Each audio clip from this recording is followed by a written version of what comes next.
I'm so glad all of you were able to come today. Welcome to our second circle. I'm feeling much better than last time. It's unfortunate that our first circle, I was very sick, very parched, very dehydrated, and very raspy. But I am back now. Everything seems fine. I feel like my voice has recovered. It doesn't feel strained. It feels good. And so here is our topic for today. Our new topic is going to be about obsession. It has come to my attention that some of you were actually required to join this circle for certain obsessions or things you are obsessed with or people you are obsessed with, and you are required to complete some of your hours here. I would like to let you all know that I value our time here, and I don't want to be taken as a joke or as a requirement. So I'm going to talk to you about obsessions. I don't know.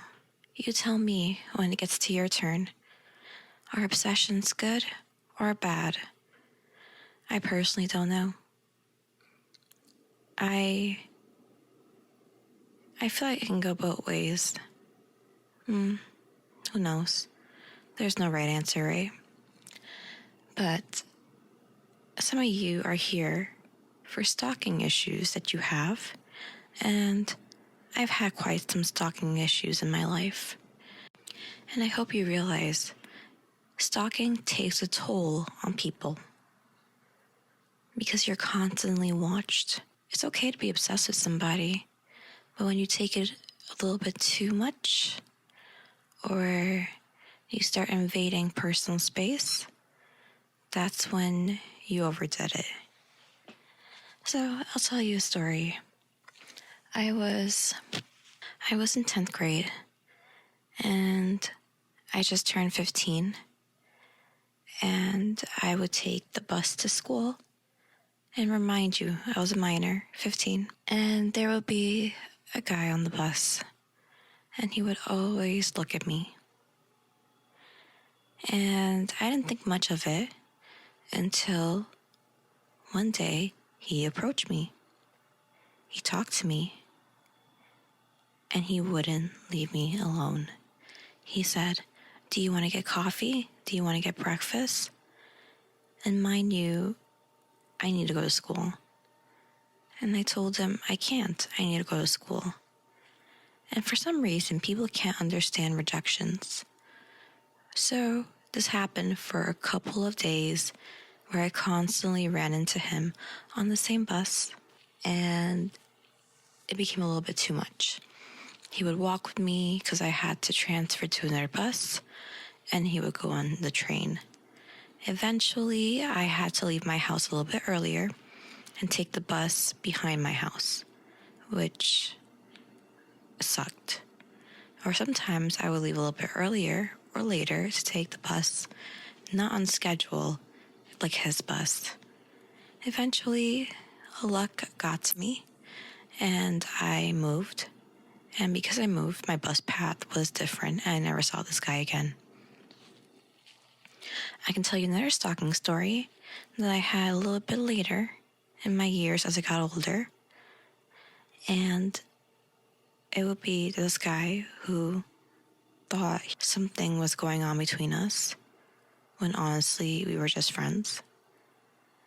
And I remember I just ignored his phone calls because he couldn't take a hint of leave me alone. And he found out my schedule somehow and waited 3 hours until my class was over. I think it's okay to be obsessed with things. I have favorite games that I'm obsessed with. I have favorite characters I'm obsessed with. But when you take your obsession to the next level, you're doing too much.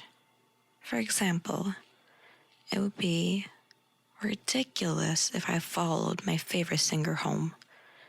They need their personal space. Everyone needs their personal space. You can talk to somebody. You can figure out different ways of not being creepy. Watch out of how you do it. But I will tell you what I'm obsessed with.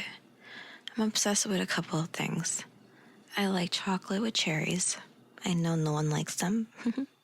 Just to lighten the room up and add some humor. I'm obsessed with coffee, but not iced coffee.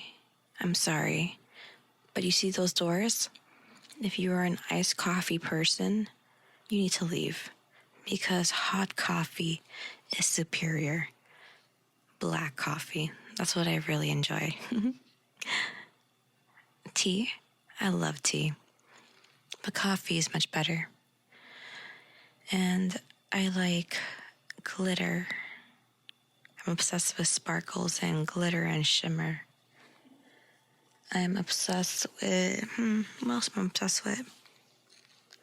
I'm obsessed with, and honestly, I have one obsession that's really bad. And it's my obsession with shopping on Amazon. You need to help me out, everybody. So now tell me about an obsession, and tell me, how did it affect you? And because I know everyone has different experiences, this can be positive or negative. Maybe someone who was obsessed with you wrote you love letters, or bought you flowers for prom, or bought you your dress, or bought you who knows what. Sometimes having someone crazy by your side can be a good thing, but I like my personal space, so here's my advice. You can be obsessed with me, but from afar. So who wants to go next? Perfect. It's your turn, honey.